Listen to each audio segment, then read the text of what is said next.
Hello, everyone. My guest today is Kevin Strawbridge. He has built a career on three pillars and really different stages since graduating with a BBA and MS in accounting. He's working now, obviously, on ClickBank, but before that, he's been focused on accounting and data, management consulting, and e-commerce and digital marketing, all since 1999. His stops have included smartprice.com, JCPenney, CollectiblesToday, Cards Direct, Deal Taker, Rackspace, JMP Cycles, and now ClickBank. Kevin, are you ready to take us to the top?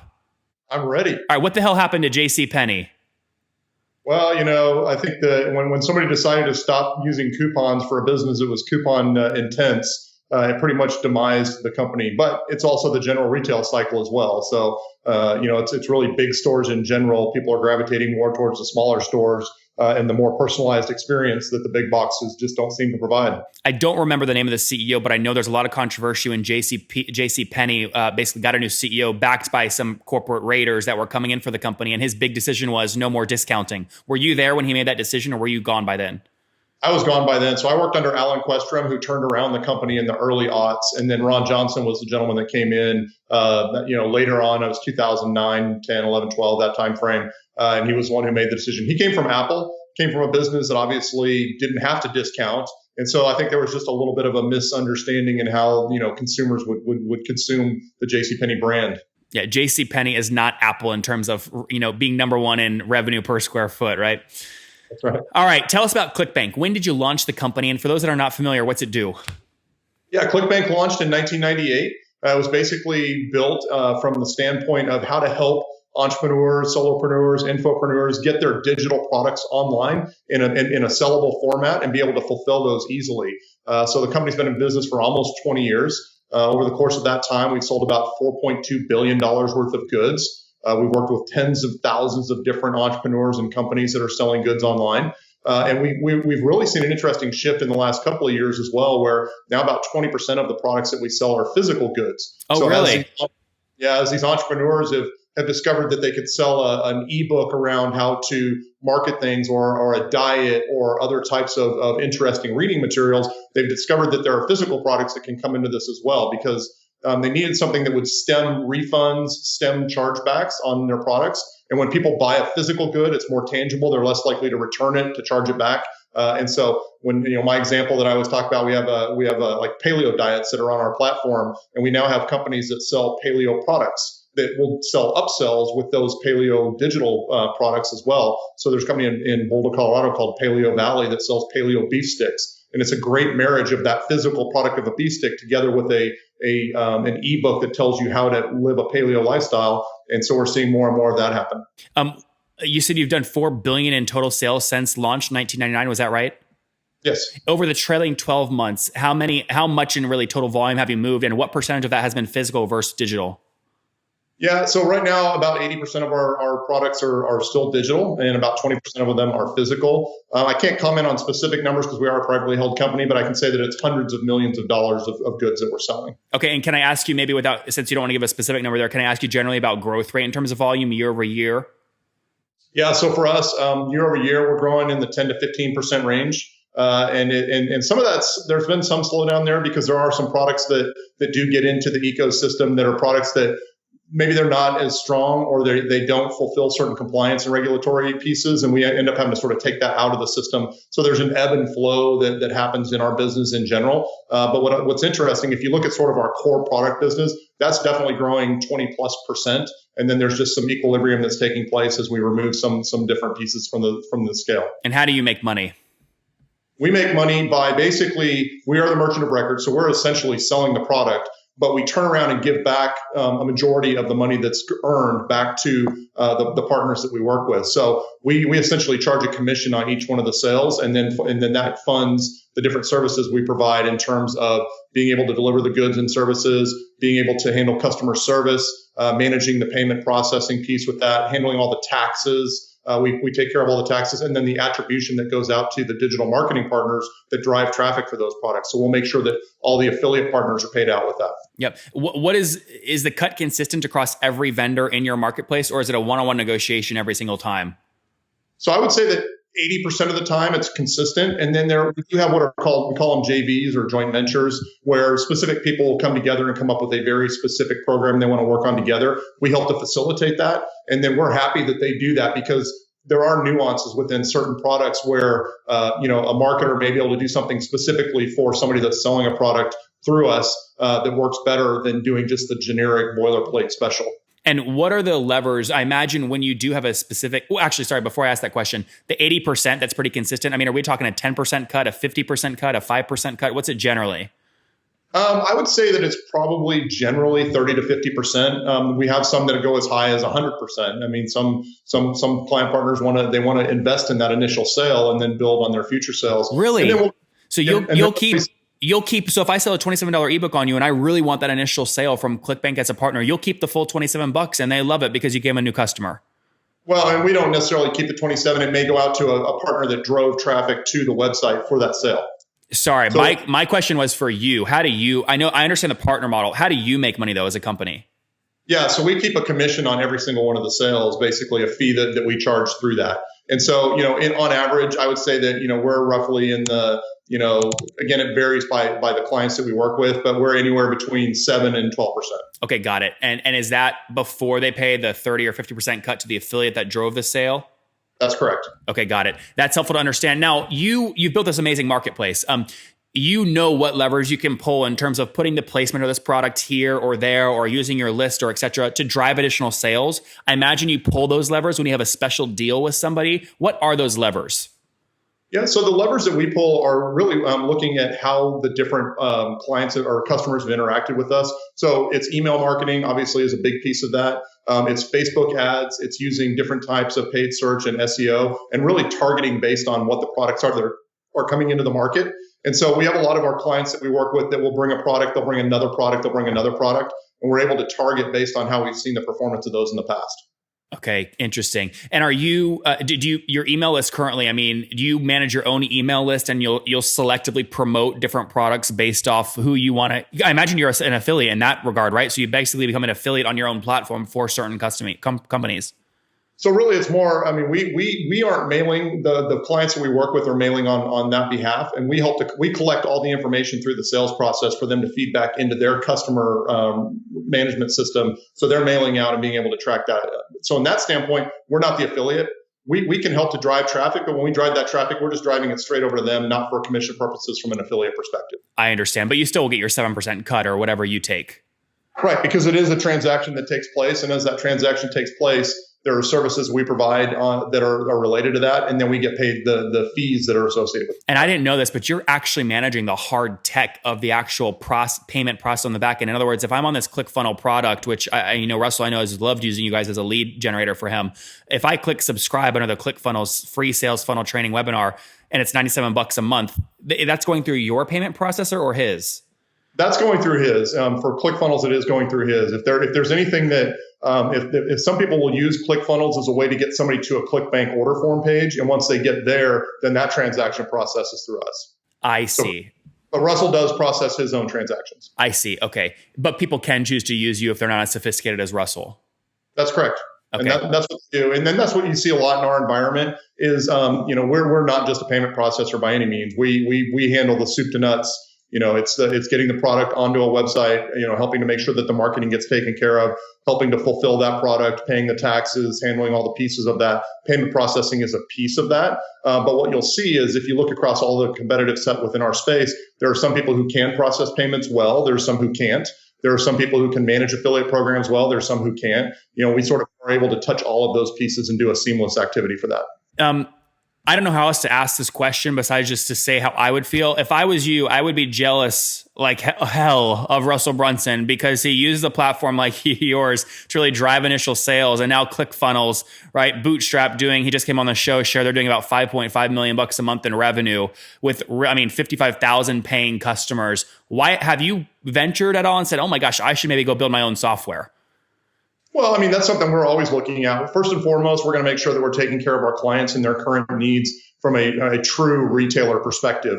We're always looking at ways that we can enhance our tools. And we've got a product management team that is spending an inordinate amount of time figuring out how can we start to extend ourselves beyond just our core business So we're going to start to bring in a lot more client enabling tools, such as how do we get the funnels, better engaged. But then it's also back end things too, like how can we tie into fulfillment partners so that if somebody wants to stop selling goods out of the garage of their house, pushing those products, shipping those products from their house, they can actually work with one of our fulfillment partners where we'll have full end-to-end integration with those things, as well as, we can probably start to do a better job from an affiliate tracking standpoint and being able to give our partners the ability to, if they can process their own payment transactions, great, we can manage some of the affiliate network aspects for them. So we're always constantly looking at new ways that we can develop and do things better for our core clients. One of the things is we've been around for 20 years, which doesn't seem like a long time, but in this space, we were the sort of original. And so we have a lot of technology that's older that we're working on revamping and bringing a newness to that. And as we do that, people like Russell who've come in, and we're proud of the fact that Russell's done what he's done because he found a niche within the market that wasn't being utilized well. We didn't have the capability to jump on that immediately. He did.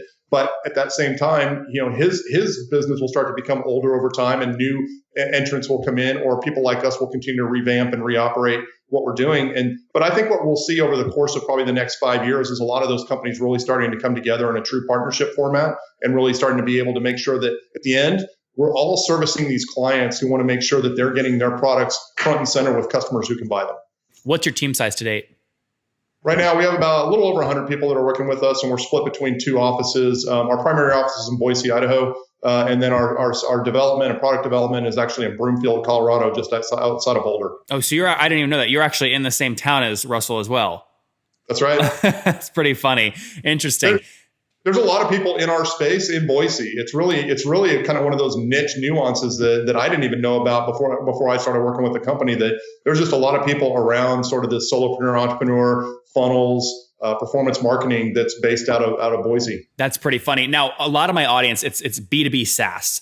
And so I can point to an example like Russell and say, like, go copy what he did. He is now B2B SaaS, and he really used ClickBank as an early, customer acquisition strategy. For new entrepreneurs listening to this episode with you, what kind of affiliate deal do you see performing really well that you would advocate they create to use ClickFunnels to get customers for their SaaS product? To use ClickBank to get product sales for them. Yeah, really, when it comes to the relationship with the affiliates, it's the better commission that you can provide, the more likely you are to get the traffic and the traction that goes along with that. But the offers that seem to be resonating the most right now are any of the free plus shipping offers. It's just sort of where the trend is in the environment, where you get that initial sale on a free offer, and then there's the continuity that goes with that on the sales that come behind it. And so that's what we're seeing as the main trend right now. But that's changed significantly just within the last year and a half, where before it was sell maybe a reduced price product and then get people in the continuity. Now you're seeing the free plus shipping model. And when you say free plus shipping, you mean here's the free ebook, only pay shipping, and then the second thing is buy my $10 a month product. That's correct. Interesting. And that works even for software folks. How a CEO write the ebook, upsell the product on the back end. That's right. And what we're seeing, and it was interesting, I ran into a client of Russell's and a client of ours in Dallas last week who has written a book, and he's got this book that he's ready to put into the market. He's going to sell the book for a relatively low price, but then the goal is to get them into these online seminars that go with that. And then ultimately he wants to do 3-day seminars and masterminds, and he's going to use our platforms collectively, both of us, both ClickFunnels and us, to be able to sell that, to utilize the affiliates, to be able to get that into the right people's hands. And then again, those people become more wealthy because they're selling these products and services. And then that enables the next group and the next generation of people to continue to build their businesses as well. How many affiliates have signed up to say, hey, ClickBank, let me know about any good offers you see coming down the pipeline, and then obviously you facilitate that connection? Yeah, it's tens to hundreds of thousands. Wow. It's a pretty amazing number of affiliates that we run through our network. And in terms of growth, what are you adding new per month, would you say? Like 1,000, 5,000, 10,000? Last I saw, it was probably in the 1,000 range. And what's interesting, there's new affiliates every day, everywhere. And I've been an affiliate. I ran dealtaker.com for 3 years. We were one of the largest affiliates in the country. And there was sort of this peak and valley where I think there's a whole nother generation that's coming through saying, oh, this affiliate marketing, performance marketing, that's interesting. And so we've kind of seen it in the 1,000 range. I think that's going to probably start to spike again here in the next couple of years as we go through that next shift in how people are utilizing performance marketing. Last question here.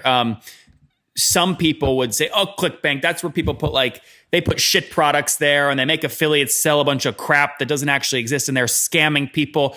Two questions for you. One, I'm being polarizing on purpose. I know that you've done things to prevent that. What are those things? How do you prevent shit products from getting on your platform and people scamming the hell out of people? Yeah, and that's one of the things I'm actually very proud of. And one of the reasons why I'm oriented with this company is we have a risk and compliance group that consists of 7 people. And we have a process. We have very rigorous processes and procedures. We actually have an attorney that on staff that's involved in looking at claims that are made in copy, the products themselves, how they're manufactured, who manufactures them, what ingredients are in them. We literally go through a full checklist on all those in a very really seamless process where people can get something, sort of into our process and through a process relatively quickly to test it if need be, to validate it, to verify it. And one of the hardest things that we have to deal with though is we will have people that will bring us products. We will go through a risk and compliance process with them, tell them this is what you can put on your website. We approve this. We have to go back and check their websites because a lot of times they'll change their copy and go and try to make it scammy and sort of that bad feeling again. And we have to literally go to them and say, look, if you're going to do that, you're not going to be on you're not going to run through our system anymore. And so we do have those happen from time to time. But with that, we even have a series of pieces that people have to go through where if they're non-compliant, we basically suspend them. They can earn their way back in. But if they miss it a couple of times, it's a 3 strikes and you're out type policy. But that's the kind of rigor that we put in. It's very, very important to us to make sure that, we want to sell things that we're proud of. We don't want to sell things that we're not proud of. Now, are there still things in the system where I look at it and kind of shake my head a little bit? Absolutely. But at the same time, who am I to be the judge of somebody and what they're selling and people and what they're buying? But if there are things that cross those lines, and those lines can be, a little bit moving sometimes, we're going to make sure that we put rigor around making sure that those stay in line. Bootstrap the company, or have you raised capital?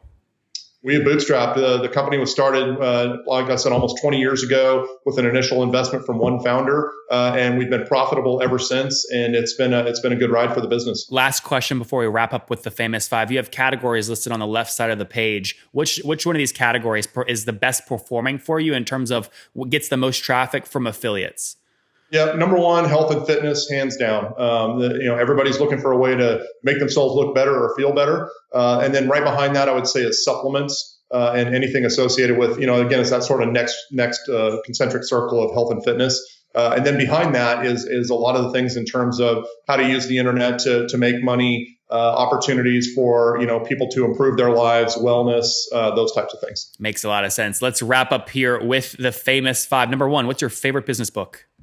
Favorite business book is Built to Last by Jim Collins. Okay, and Kevin, number 2 here. Is there a CEO you're following or studying right now? I still pay attention to, I know it sounds funny, but Phil Knight. So there was a really good documentary that came out on Phil Knight, the founder of Nike, that I just read about 3 weeks ago. Shoe Dog, right? Always been enamored with his career. You're talking about Shoe Dog?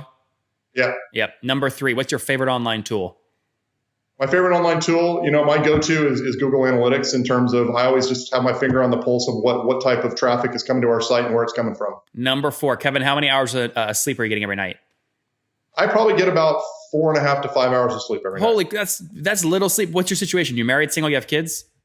Married, 3 kids. But what's interesting is I spend half my time in Boise and half my time in Denver, so I'm on a lot of planes too. So holy mackerel! But only 5 hours. How old are you?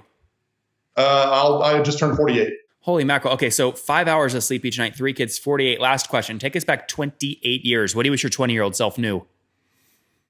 I wish that I would have, probably focused on one specific aspect of my career first instead of trying to build multiple pieces. So I had the goal when I was 20 to be a CEO, and I made it to being a CEO. I think I could have done it sooner if I would have been more specific in my path. There you guys have it from the ClickBank founder, Kevin. Founded the company back in 1999. He wishes earlier on I would have focused on one career versus doing so many things at once so quickly. But ClickBank, along with many other of his successes, is doing very, very well. They've done over $4 billion with a B in sales since 1999. Over the trailing 12 months, about 80% of their revenue has come from digital products, 20% obviously physical. They're doing hundreds of millions in volume now moving forward, growing about 10 to 15% year over year. They make money by taking about on the high end, a 7% cut on sales. They're helping affiliates drive to products they represent. Their big categories, obviously health and fitness. Kevin, thank you so much for taking us to the top.